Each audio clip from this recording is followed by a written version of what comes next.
So hello and welcome, आप सभी लोगों का बहुत बहुत स्वागत है इस ई पाठशाला की वीडियो लेक्चर सीरीज में। दोस्तों, क्लास 12 के बच्चों के लिए हिस्ट्री का ये सेशन चल रहा है।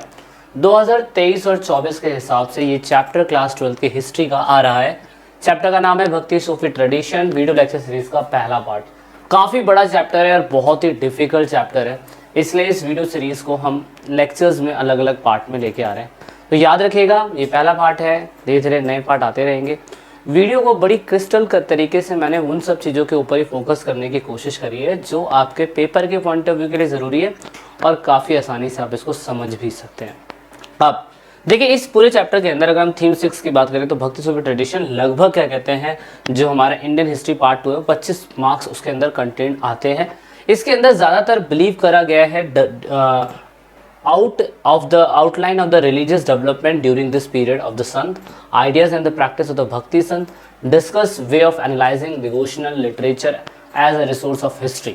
मतलब आपको एनसीईआरटी ने क्या बताने की कोशिश करी गई है, एनसीईआरटी में ये बताने की कोशिश करी है इस चैप्टर के थ्रू ये समझाया गया कि किस तरीके से ड्यूरिंग जिस समय भारत के अंदर नए धर्म इवॉल्व हो रहे थे, उन धर्मों के साथ साथ जो लोगों का डिवोशन सिस्टम था, भक्ति सिस्टम था, वो भी किस तरीके से अलग अलग पैटर्न में अलग अलग तरीके से इवॉल्व हुआ, ये भी हम देखने की कोशिश करेंगे। अब उस टाइम पीरियड पे जो भी लिटरेचर सोर्स हमें मिले, जैसे कि संगम टेक्स्ट मिला, वेदास मिले या धर्मशास्त्र मिले, उनसे हमें क्या समझने को मिलता है, ये भी हम देखने की कोशिश करेंगे। आप सभी लोगों को नोट्स चाहिए तो आप हमारे साथ एपी फैमिली पे जुड़ सकते हैं। एपी फैमिली टेलीग्राम अकाउंट है, वहाँ पे आपको नोट्स मिल जाते हैं। इंस्टाग्राम अकाउंट जहाँ पे आपको थोड़ी बहुत क्वेरीज मिल जाती है समझने के लिए, वो सब भी। तो ये पूरा चैप्टर में क्या बता रहे हैं, this chapter discuss how the textual tradition have been usually by the historian to understand the bhakti Sufi tradition. Bharat में बहुत सारे धर्म हैं, लेकिन भारत में हर धर्म के अंदर जो भक्ति का तरीका है वो भी बिल्कुल अलग अलग हमें देखने को मिलता है।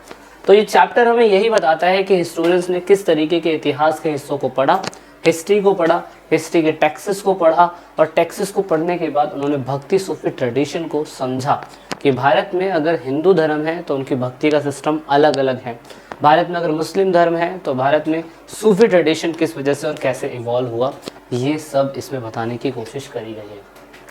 आज इस पूरे चैप्टर के अंदर बताया गया है कि 8वीं शताब्दी से लेकर 18वीं शताब्दी के बीच में जो भी धर्म बने उनकी क्या क्या विशेषताएं हैं। अब हम ये सारी चीज़ किन के थ्रू समझेंगे, या तो हम पेंटिंग्स के थ्रू समझेंगे, या हम मूर्ति के थ्रू समझेंगे, या हम टेक्सुअल ट्रेडिशन के थ्रू समझेंगे, रिटर्न में कहीं रिकॉर्ड होगा तो। जैसे मूर्ति के लिए आपने आने वाले चैप्टर्स में आप पढ़ेंगे, आप जब इन फ्यूचर यूपीएससी की तैयारी करेंगे तो उसमें आप फाइन आर्ट सब्जेक्ट पढ़ेंगे, उसमें अलग अलग मूर्तियाँ टेक्सेस मिलेगा आपको, उनके थ्रू आप समझने की कोशिश करेंगे।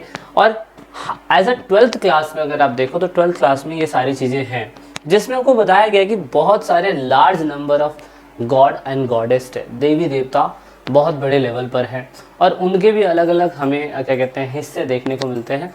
एक तरफ देवियों की पूजा हो रही है, एक तरफ देवताओं की पूजा हो रही है। तो देवताओं की पूजा हो रही है तो किस रूप में हो रही है, किस तरीके से उनका भक्ति का सिस्टम बन रहा है, वो मूर्ति के रूप में हमें समझने को मिला, और वो हमें टेक्स्ट के रूप में भी हमें समझने को मिला।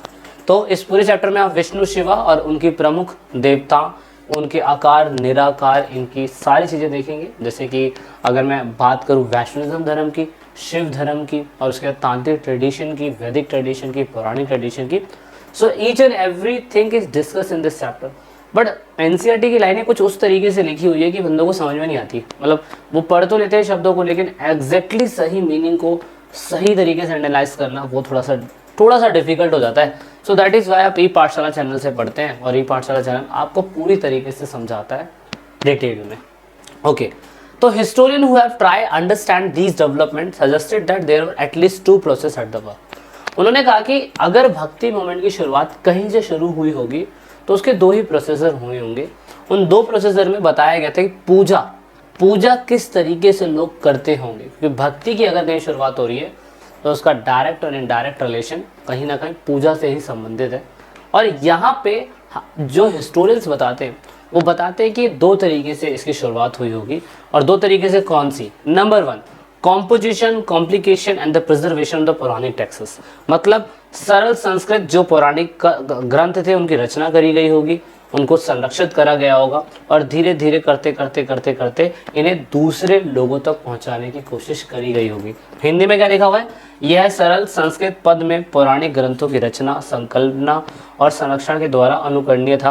वह महिलाओं और शूद्रों के लिए बहुत सुलभ थे, जिन्हें वैदिक शिक्षा से बाहर रखा जाता था। मतलब आप कह सकते हो कि वैदिक ट्रेडिशन के टाइम पीरियड में लोगों को कहीं ना कहीं शूद्रों को और महिलाओं को पूजा करने का सिस्टम नहीं था। पर जैसे जैसे पौराणिक कल्चर आता चला गया तो उन्हीं टैक्सेस को थोड़ा सा और इवॉल्व करा गया, अच्छा बनाया गया। धीरे धीरे महिलाओं के पास और शूद्रों के पास भी कहीं ना कहीं पढ़ने लिखने की जो एबिलिटी थी, या पढ़ने लिखने की जो मैं कह सकता हूँ एक तरीके से परमिशन मिलनी चालू हो गई। और ब्राह्मण ने भी इन चीज़ों को धीरे धीरे, Brahmins accepting and reworking the belief and the practice these and other social categories. और ब्राह्मण से धीरे धीरे ही उन मान्यताओं को, उन प्रथाओं को स्वीकार करना चालू करा।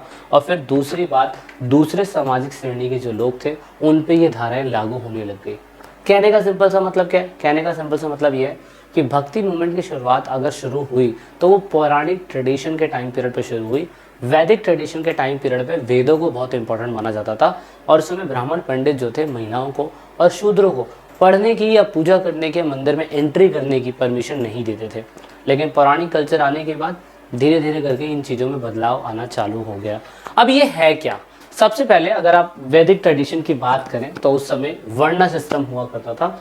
और आई डोंट थिंक दैट मुझे इसके बारे में आपको डीपली बताने की ज़रूरत है। आपने वीडियो लेक्चर सीरीज मेरा महाभारत वाला देखा होगा, 3rd चैप्टर, उसमें वर्ण व्यवस्था मैंने बताया था। शूद्रों को और वुमेन्स को इसमें इंक्लूड नहीं करा जाता था, जिसमें वैदिक ट्रेडिशन उनको पढ़ने की परमिशन होती थी। अब ये है क्या, आप समझते हैं इसके बारे में।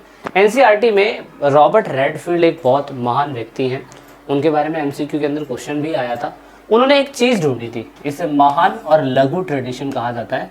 लेकिन दोस्तों आपके इंग्लिश की बुक के अंदर लिटल और ग्रेट ट्रेडिशन का नाम दिया गया होगा, ठीक है, लिटल और ग्रेट ट्रेडिशन का नाम दिया गया होगा। तो यहाँ पे महान और लघु लिखा हुआ है, हिंदी में ग्रेट एंड लिटल है। रॉबर्ट रेडफील्ड करके उनका नाम है। इन्होंने बताया था कि किस तरीके से जब भक्ति मूवमेंट शुरू हुआ था तो वैदिक कल्चर के अंदर अगर महिलाओं को और शूद्रों को पूजा करने की परमिशन नहीं थी और पौराणिक ट्रेडिशन के टाइम पीरियड पे पूजा करने की परमिशन आ गई तो कहीं ना कहीं थोड़ा बहुत भेदभाव रहा होगा। लेकिन जब वैदिक ट्रेडिशन था तो लोग क्या पूजा अपने भगवान की नहीं करते होंगे? ऑफकोर्स करते होंगे, लेकिन उनका पूजा करने का या उनका भक्ति करने का ट्रेडिशन अलग होगा। और उसी ट्रेडिशन को इस व्यक्ति ने डिफाइन करा कि लिटिल ट्रेडिशन और ग्रेट ट्रेडिशन क्या होता है।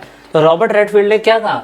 रॉबर्ट रेडफील्ड ने कहा महान और लघु जैसे शब्द 20वीं शताब्दी में समाज शास्त्री रॉबर्ट रेडफील्ड द्वारा एक कृषक समाज के सांस्कृतिक आचरण का वर्णन करने के लिए मुद्रित किया गया है। लेकिन थोड़ा ज़्यादा डीपली हिंदी हो गया है तो हम इतना डीपली हिंदी नहीं समझेंगे। बस आप इतना याद रखिएगा, ग्रेट ट्रेडिशन वही होता है जहाँ पे बड़े बड़े पुजारी, राजा, मंत्री अगर पूजा करते हैं तो ग्रेट महान परंपरा कहलाई जाती है यज्ञ करने की। लेकिन अगर कहीं छोटे लोग, कृषक वर्ग या सबसे निम्न वर्ग के लोग अगर पूजा करते हैं तो उसे लघु ट्रेडिशन यानी कि लिटिल ट्रेडिशन कहा जाता है। ओके, तो ये ऐसे आपने याद रखना है। ये भक्ति का मोमेंट है। अब आप कह रहे होगे ये चीज़ यहाँ कैसे मिक्स हो गई? तो ये मिक्स इसलिए हुई है कि आपको एग्जाम्पल समझाने के लिए कि वैदिक ट्रेडिशन में महान ट्रेडिशन होता था, लेकिन वैदिक ट्रेडिशन के टाइम पीरियड पे भी लोग पूजा करते थे, भक्ति करते थे, पर मंदिरों में एंट्री उनको नहीं हुआ करती थी। ठीक है, सो इसका एक एग्जाम्पल हम वैष्णविज्म के टाइम पीरियड में जब आगे चैप्टर बढ़ेगा तो हम यहाँ देखने की कोशिश करेंगे। तो इसका आप रहन दीजिए। अच्छा, ये चीज़ हमने बताई थी आपको। हाँ, यहाँ से एक नया ट्रेडिशन स्टार्ट होता है। जैसे कि आपने ये देखा कि इंडिया के अंदर ज़्यादातर वैदिक ट्रेडिशन में लोग वैदिक की ही पूजा करते थे। वैदिक के हिसाब से जैसे कि लोग जो देखते थे उसी को ही बिलीव करते थे। जैसे एग्जाम्पल के लिए लोग कहते थे कि अग्नि है, वायु है, उसके बाद पानी है, सूरज है, चंद्रमा है, इनकी पूजा करी जाती थी और इन्हीं के ऊपर ही हम श्लोक या यज्ञ किया करते थे। फिर जब पुरानी ट्रेडिशन आया तो लोगों ने शिव और विष्णु को, ब्रह्मा को एक इम्पॉर्टेंट अवतार के रूप में माना। लेकिन जब तांत्रिक ट्रेडिशन आया तो लोगों ने देवियों की पूजा करनी चालू कर दी। इसलिए माता सीता की पूजा होने लगी, पार्वती की पूजा होने लगी, लक्ष्मी की पूजा होने लगी, पंपा देवी की पूजा होने लगी और अलग अलग जगहों पे इनको अलग अलग तरीके से पूजा जाता था। जैसे जगन्नाथ के अंदर सुभद्रा दिखा रखा है, सिस्टर है क्या कहते हैं जगन्नाथ में, और ऑफ कोर्स क्या कहते हैं वो बलराम की सिस्टर हैं, कृष्णा की सिस्टर है, उनको भी पूजा जाता है। तो इस तरीके से ये तांत्रिक ट्रेडिशन भी भक्ति के मूवमेंट में आगे बढ़ा। तो तांत्रिक ट्रेडिशन में बता दिया मैंने आप लोगों को कि क्लासिफिकेशन सिंपल सा यही है कि अगर हम पौराणिक ट्रेडिशन की बात करें तो पौराणिक ट्रेडिशन के अंदर शूद्र लोग और क्या कहते हैं आपके मुस्लिम कह रहा हूँ महिलाएं जो थी पूजा करने लग गई थी। वैदिक ट्रेडिशन में ऐसा नहीं था। जबकि तांत्रिक ट्रेडिशन में तो देवियों की पूजा होती थी, लेकिन जो देवियों की पूजा करते थे वो लोग, उन्होंने सिंपल सा एक बात कहना चालू कर दिया कि भैया इसके अंदर कास्ट डिस्क्रिमिनेशन नहीं होगा।